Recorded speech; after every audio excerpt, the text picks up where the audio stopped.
I've been feeling lost since I found out about my wife's affair about 2 weeks ago.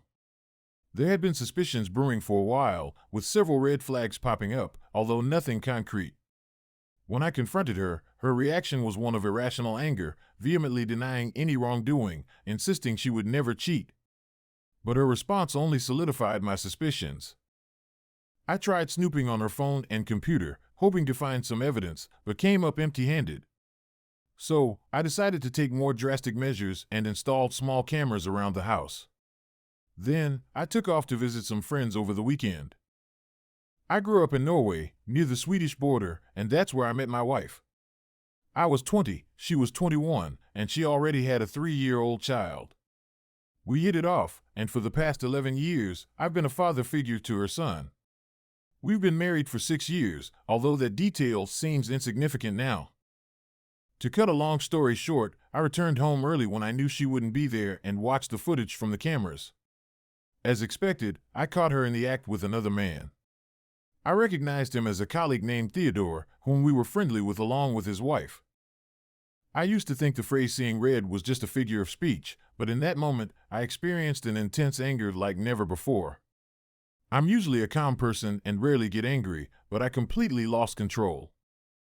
I lashed out, hitting the walls and kicking the bedroom door so hard that it broke off its hinges and smashed a glass table in the living room. I didn't even realize I had bitten the inside of my cheek until I tasted blood when I screamed, spattering it on the walls and floor.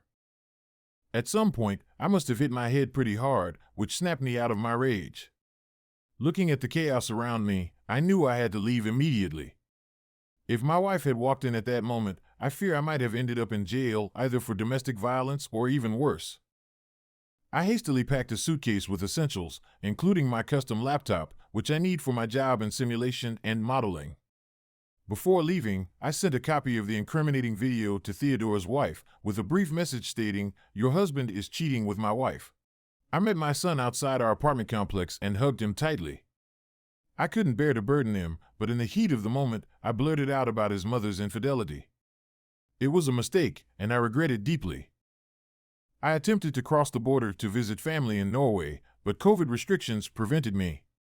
Now, I'm holed up in a cheap Airbnb, feeling like a zombie. I haven't had the strength to talk to my wife, but I've been responding to my son's questions as honestly as I can, explaining that divorce is likely. Finding a good lawyer has been my priority amidst the flood of messages from my wife and her family. I've distanced myself from friends who are also close to my wife, leaving me without solid support. I fear that any interaction with my wife might lead to irrational actions on my part. Yet, I'm desperate to maintain contact with my son, though I'm unsure where to start. My anger consumes me, making it impossible to respond to my wife's messages with rationality. Writing this out hasn't brought me any solace so far. It's worth noting that I'm not physically inclined for confrontation, having been badly beaten in any past scuffles. However, I found solace in confiding in my parents, who were surprisingly supportive and willing to assist me through this ordeal. First, they had me work out for 2 hours, hoping to dissipate my anger. When that failed, they put me in the ring with a highly skilled fighter. It was evident he was holding back, as my feeble attempts barely fazed him. Despite my best efforts, I couldn't land a decent blow, and his gentle counters left me reeling comically. He'd always check if I was all right and even apologized when he thought he hit me too hard. It was surreal to have someone apologize for hitting me in a fight, highlighting how unequal our skill levels were. This experience gave me a newfound respect for those proficient in combat, and I'm committed to learning. These guys were the epitome of calmness, a trait I aspire to emulate. The physical exertion helped alleviate some of my anger. It's still there, but it's more manageable now. I plan to continue training and endure more beatings in the process. However, I'm still apprehensive about facing my wife. I've reassured my son that we'll be okay, regardless of what happens between his mother and me. His well-being is my top priority, and I've conveyed my unwavering support to him. I've reached out to mutual friends and her parents, learning that my wife is struggling and confiding in everyone, day and night. She's been divulging everything to almost anyone and even offering money for assistance in contacting me. Unable to afford a lawyer, I've enlisted my cousin to act as an intermediary. I've provided her with questions to relay to my wife, and we'll take it from there.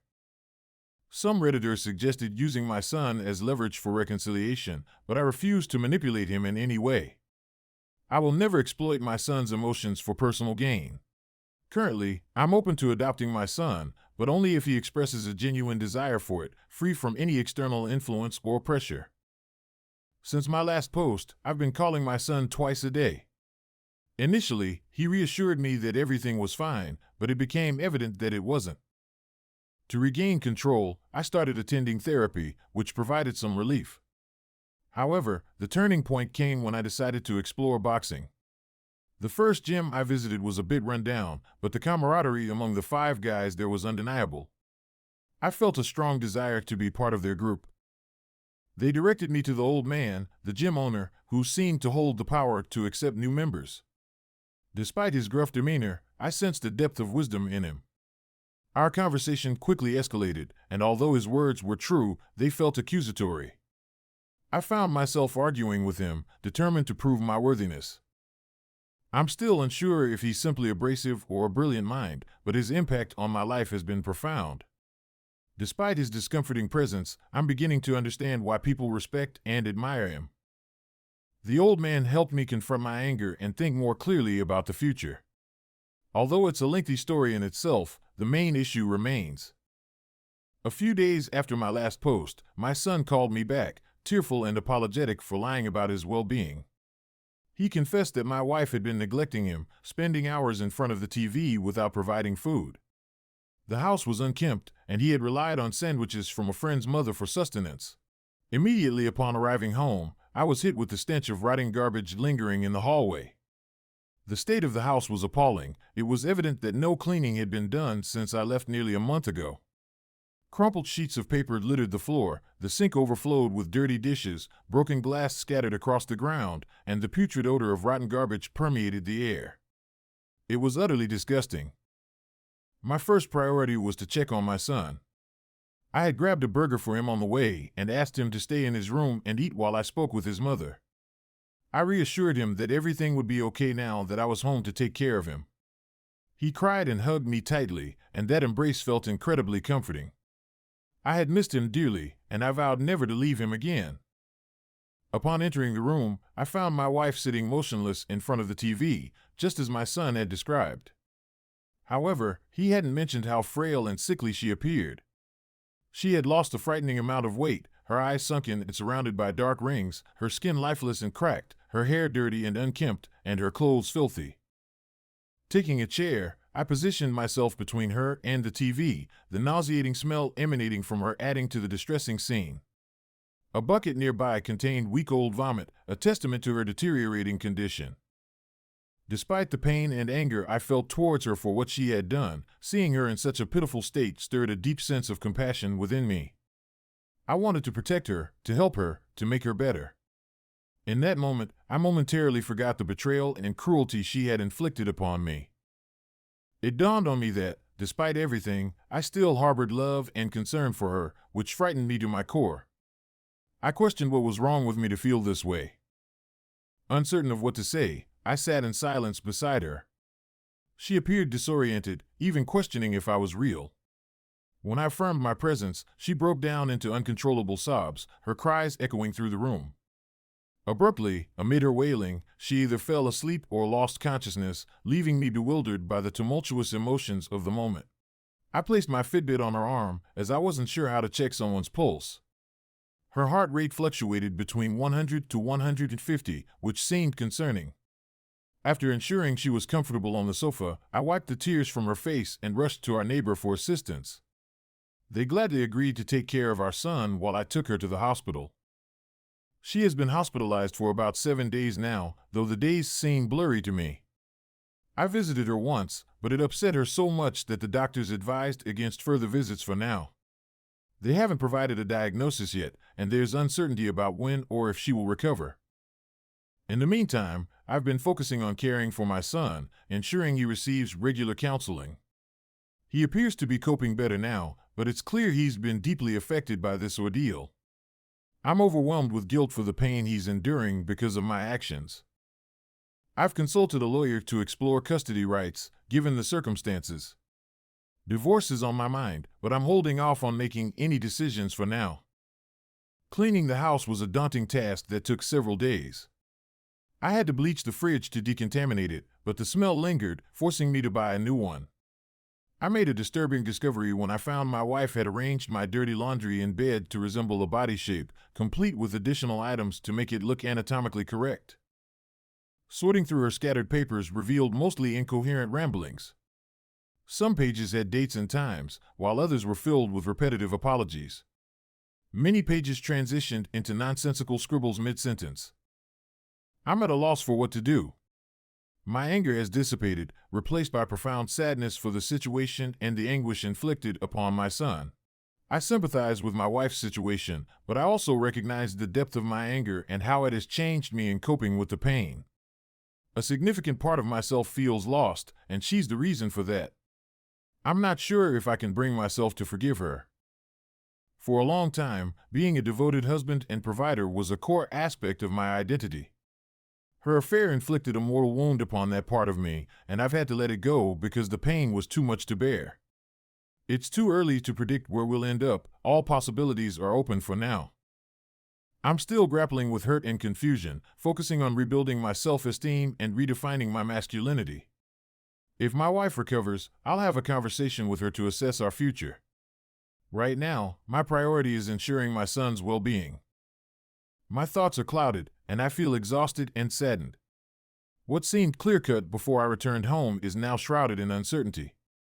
Despite my current state, I'm open to exploring different perspectives and considering all options. My wife remains in the hospital, permitting only her mother to visit. She has requested that no one speak on her behalf or try to influence me in any way, and I respect her wishes. She has confessed her infidelity to almost everyone, albeit without much detail. Her panicked calls express her fear of losing me and seeking advice on what to do. Consequently, people have mostly respected my space unless I reached out for their assistance or input. Recently, my wife's mother handed me a lengthy letter from her. It spans 32 pages, but I'll summarize the key points. She begins by apologizing for the pain she's caused me, our son, and our relationship. She assures me she's willing to sign any document I present to her, whether it's a postnuptial agreement or divorce papers. In her letter, she also reveals a 2-month emotional affair she had with another man online before the physical affair began. This was news to me, and her detailed confession, along with providing login credentials to verify her honesty, convinces me of her sincerity. She admits to being drawn to the attention and excitement but expresses genuine confusion about how things escalated. I trust her account, especially since her emails, messages, call logs, and a diary she directed me to corroborate her story. The diary, spanning almost a decade, aligns perfectly with her letter. Regarding the initial online emotional affair, it was more like a game with flirting but no explicit content or meetings. She abruptly ended it when she felt compelled to send the other man a message, although she struggled to find the courage to confess to me, as documented in her diary. When the physical affair began, she was flattered and her ego received a significant boost from the attention of this attractive man. He's a model type, and I've met his stunning wife, who is undeniably beautiful. My wife found the rush of attention from this attractive, married man and his stunning wife addictive. She felt a sense of specialness in being able to captivate him despite his beautiful wife. While she acknowledges the wrongness of her actions, she's genuinely perplexed by her inability to stop herself. She despises herself for losing control, and it appears the affair turned physical only when the other man began losing interest. To maintain his attention, she resorted to using sex, although it felt more like a duty than a pleasure, serving as a reward for his continued attention. Initially, she grappled with overwhelming guilt, but over time, she began compartmentalizing her emotions. However, this emotional detachment took a toll on our relationship, causing us to drift apart. According to her diary and confession, the affair lasted 4 weeks, during which they engaged in kissing, fooling around, and intercourse 5 times. This information is supported by her location data and credit card bills for hotel expenses. The conclusion of her letter is as follows: I don't recognize the person who had the affair, or at least I don't recognize myself in those actions. I'm baffled by how easily I abandoned my beliefs and morals, causing pain to the people I love most. I don't understand why I couldn't stop myself. I won't ask for your understanding or forgiveness because I don't deserve it. My only hope is to help you and our son heal. I'll do anything you ask, without hesitation, to assist in any way, big or small. Once released, I'll live with my mother and stay away unless you request otherwise. I don't want to remind you of the pain I've caused. I'm deeply sorry for my actions, and I pray I haven't shattered your ability to trust and love again. I won't be with anyone else because I'm not safe to be with. I'll seek therapy to understand and, hopefully, one day, overcome what's wrong with me. But for now, I'm lost and uncertain of who I am or why I did what I did. I knew it was wrong and hurtful, yet I acted selfishly to briefly feel better about myself. Seeing your pain as we watched the tape together made me realize the depth of my delusion and the evil I've become. I fear there's no redemption for me. I'll always love you, and I wish I could undo everything. But I can't, and for that, I'm truly sorry. Reading her words brought me to tears, and I'm overwhelmed, emotionally drained, and unsure of what to do after a sleepless night filled with reading and confusion. I found myself repeatedly watching both the video of my wife's actions and the video of my own breakdown, although I don't recall much of what happened during that time. It's incredibly painful to witness her actions, yet I can't seem to stop myself from watching it repeatedly. I'm also disturbed by seeing myself lose control, but I keep returning to watch it again and again. Despite the hurt it causes, I'm puzzled as to why I continue to do so. Furthermore, I'm questioning the possibility of someone being pulled into an affair to the extent my wife describes, where behavior becomes compulsive and no longer feels like a free choice. I'm curious if anyone with experience in this area could provide insight. In reviewing her diaries, it's evident that she may have experienced depression following the death of her favorite aunt about 3 years ago. Her outlook on life became notably dark and seemingly hopeless during this time. I've come across accounts where depression serves as a catalyst for significant personality changes and can trigger affairs. Any additional perspectives on this would be helpful. It's clear from her diaries that she was drawn to these men not out of love, but for the ego boost, increased self-esteem, and excitement they provided. On the day I discovered the affair, she immediately ended it and informed the other man's wife about their involvement. Interestingly, the other man's wife approached me and even suggested having a revenge affair, fixated on seeking revenge. However, despite her beauty, she turned out to be quite unbearable to converse with, akin to nails on a chalkboard. Needless to say, any thoughts of an affair with her are out of the question, and we won't be meeting again in person. I'm feeling lost and overwhelmed right now, unable to sleep or think clearly. Any help would be greatly appreciated. However, I do feel like I'm regaining some sense of control. I've been attempting to communicate with my wife, but she continues to refuse, relying on her mother to act as a mediator. I've tried holding her accountable to the promises she made in her letter, particularly regarding her willingness to do anything to help. I suggested that having a conversation could be beneficial, but she's still reluctant. I've also proposed seeing her doctor together to gain better understanding, but the doctor requires her presence for any discussion. I'll have to remain patient for now. In summary, I've been diagnosed with PTSD, while my wife has been diagnosed with persistent depression and bipolar disorder, stemming from a chemical imbalance in her brain. She's undergoing medication trials to address this. Many of you were correct in pointing out that her condition left her vulnerable, and unfortunately, she encountered a predator. Her affair partner has a history of infidelity throughout his marriage, leading to their divorce. He's faced some consequences, albeit not severe. To help me stay grounded, I have a friend staying with me regularly, and I'm planning a camping trip with my son this weekend. Regarding my wife's diary entries about sex feeling like a chore, coupled with her disconnected behavior in the video, it's evident she wasn't fully engaged. I've made the decision to delete both the video of her affair and the one capturing my breakdown. They only caused me further pain, and I couldn't bear to hold on to them. Part of me is urging me to walk away and start anew. I grapple with doubts about trusting her again, fearing a repeat of infidelity. Will I be haunted by these thoughts indefinitely? Will I end up divorcing her in the future because I can't move past this betrayal? These questions weigh heavily on my mind. Divorcing would undoubtedly mean less daily contact with my son, and it's clear that he relies on me, especially now. He's afraid of being left behind, understandably given recent events. Leaving his mother at this point could exacerbate his fears. We've begun going to the boxing gym together, and our bond has never been stronger. Supporting my son gives me strength and a sense of purpose during this challenging time. He's depending on me heavily, and the thought of causing him further trauma by leaving is unbearable. The 2 weeks I was away already had a significant impact on him. It's uncertain how long it will take for his mother to stabilize and become a good parent again. Divorcing her now might hinder her recovery. Even if I were to divorce her, I'd still carry the pain and scars into any new relationship, potentially affecting its success. Perhaps it's better to stay with her while I heal. At least she would understand my struggles and the reasons behind my behavior. But then, what awaits me outside of this relationship? Women my age in the dating pool seem to either have valid reasons for divorce or are overly eager to settle down without considering long-term compatibility. Many seem desperate for a relationship, willing to overlook important factors. This could lead to a series of doomed relationships fueled by desperation on one side and my own emotional baggage on the other. Dating strangers or engaging in random hookups holds little appeal to me. Furthermore, how long would it take for me to find someone who understands me as deeply as my wife does? Building that level of understanding took years, and I wonder if that connection could aid in my own healing process. Would I ever find someone else capable of that? And even if I did, is there any guarantee they wouldn't cheat too?